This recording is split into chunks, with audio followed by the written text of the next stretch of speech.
Kusina ng isang barangay hall sa lungsod ng Tacurong nasunog. Sultan Kudarat Police Provincial Office may bagong pinuno na. At President Quirino Mayor Sandigan dumalo sa graduation at completion ceremony ng ALS. Yan ang ulo ng mga balita sa Sultan Kudarat Headliners.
Magandang araw, lalawigan ng Sultan Kudarat. Narito na ang mga pangunahing balita sa Sultan Kudarat Headliners ngayong Mayo 31, taon 2024. Kusina ng isang barangay hall sa lungsod ng Tacurong nasunog. Narito ang ulat. Nagpapatuloy sa ngayon ang ginagawang pag-imbestiga ng mga investigador mula sa tanggapan ng Tacurong City Fire Station kung ano ang pinagmulan at ang danyo sa pagkasunog ng kusina ng barangay hall ng Barangay Buena Flor sa bahagi ng Kasuga Subdivision, Barangay Buena Flor, lungsod ng Tacurong ngayong hapon.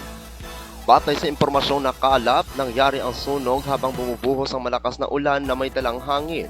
Maswerte na lang at hindi nadamay ang katabing gusali ng mismong barangay hall sa pagkasunog ng kusina.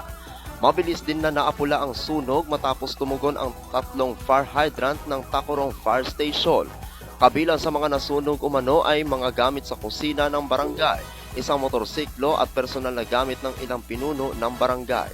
Ako ang inyong kaibigang Apolinario Ferdy Valencia para sa Sultan Kudarat Headliners. Sultan Kudarat Police Provincial Office may bagong pinuno na. Narito ang ulat. Itinalaga si Police Colonel Bernard L. Lau bilang Acting Provincial Director ng Sultan Kudarat Police Provincial Office kahapon, ika-30 ng Mayo taong kasalukuyan sa Magilas Hall, Provincial Headquarters, Camp Colonel Amando M. Dumlao Sr., bayan ng Isulan, lalawigan ng Sultan Kudarat.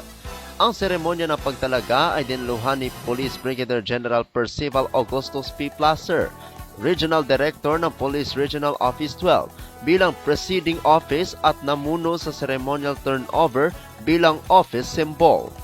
Ang seremonya ay sinaksihan ni Sultan Kudarat Governor Dato Pax Ali S. Mangudadato na si Provincial Administrator Ginoong Himi C. Andang ang kumatawan sa kanya. Mga local chief executives, Police Colonel Gregorio N. Cuevas Jr., Chief RPRMD, Police Colonel Jofel F. Siason, Chief RLDDD, Police Colonel Denry R. Francisco, PD, SPPO, Chiefs of Police, Force Commander at Provincial Staff Officers ng Sultan Kudarat Provincial Police Office. Sa kanyang inaugural address, nangako ito na maging palaban at makapagkakatiwalaan na hanay ng kapulisan. Pinaunawa rin nito na magkakaroon ng mga paraan para masugpo ang krimen, malaman at tugunan ang kaayusan at kaligtasan ng komunidad na maging matahimik, panatag at patuloy ang katiwasayan sa lalawigan. Binati naman ni Police Brigadier General Placer ang incoming Acting Provincial Director sa bagong kabanata nito. Sa kanyang bagong tungkulin, pinasalamatan at pinuri rin nito si Police Colonel Santiago sa mga nagawa sa Police Provincial Office bilang Officer in Charge.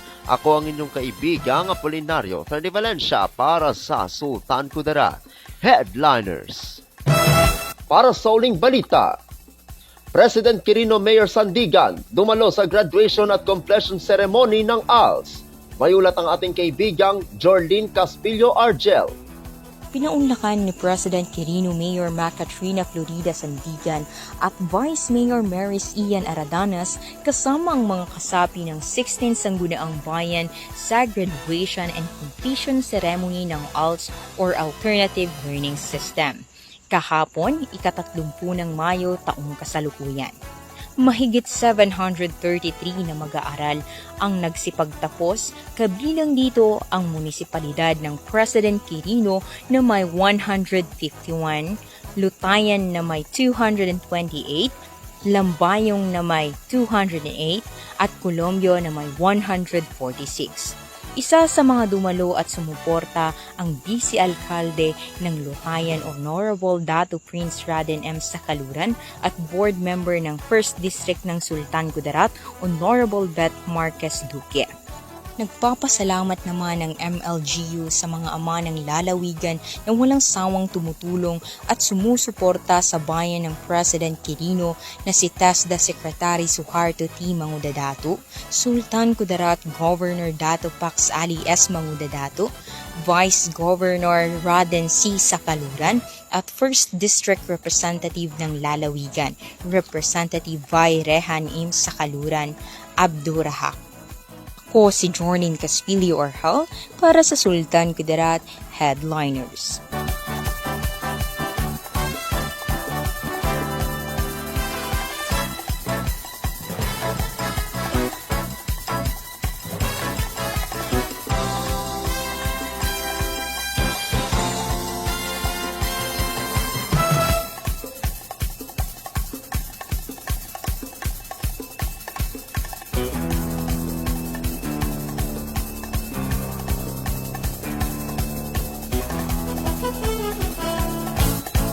At yan ang kabuuan mga balita sa araw na ito. Mga balitang kailangan ninyong malaman, balitang walang kinakampihan, balitang totoo, balitang may dalang aral at inspirasyon. Ito ang Sultan Kudarat Headliners. Hanggang bukas, maraming salamat at magandang araw, kaibigan.